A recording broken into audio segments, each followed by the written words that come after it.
Every night in Portland, there's about 300 homeless persons that stay in our city's shelter. That's about half of all the homeless persons in Maine. And about 150 to 180 of them stay at the Oxford Street shelter.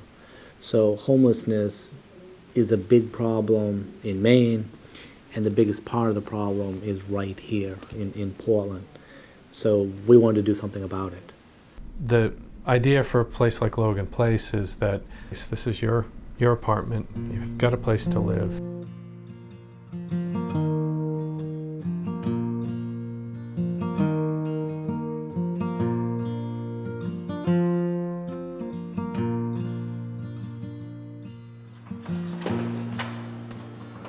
Come on in. This is what the basic units look like. Oh, I haven't had a permanent home in 3 years. I was living at Oxford Street Shelter for 3 years. Okay, and what was that like? It was very, very low and degrading. It was. I think we're like being on a permanent camping trip, only you're sharing your tent with approximately about 80, 90 some odd different people on a nightly basis. Sure, you get post-traumatic stress, maybe from living on the street. A series of losses, a son, a daughter, a husband, then my house. Nothing to lose if you're living on the street.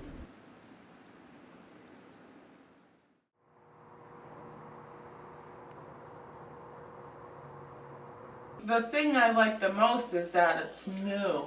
You know, I mean, the other thing that I like the best is that the Preble Street shelter people run the place, because that was close to home for 3 years. And so they're here with me now. And the staff being facilitators, as opposed to staff with a specific agenda, that gives us dignity. I've lived out there in the jungle, down the shelter, I was living in a cell doorstep, once. you name it, I've been there. You might have kicked me off your doorstep. How is it being here? Is it helping you, with the drinking, or how's that been so far for you? I haven't been tempted yet. How long have you been? Almost 5 months. That's really big for you. I know. Oh yeah, I was the worst drunk around.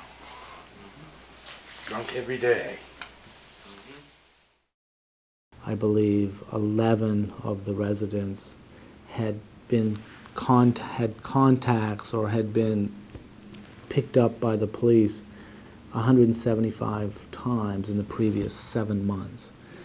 There was a statistic that indicated that it cost about $40,000 to serve homeless people while they're homeless. So the cost is about $40,000 when you add up the various emergency hospital stays and the police stays. It's a very costly situation. It's very taxing on the police department. It's very taxing on the emergency services, very taxing on the hospital. If we can help these citizens live in a better place, and if it costs all of us a lot less money, and the police can do their job better, then it's a win-win-win situation. I was just at a meeting of providers of services around the city talking about homelessness, and to a person they talked about having visited here and been near tears, seeing people that they have known and never seen acting in ways that they're acting here. Just somebody showing off their room and being so proud of where they live, who's always wandered into a shelter and just been told where to lie down.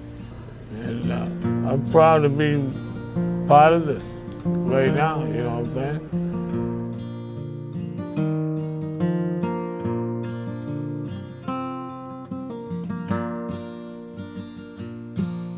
Well, the birds and the bees and the cigarette trees and the soda water fountains, lemonade springs where the bluebird sings, Big Rock Candy Mountain.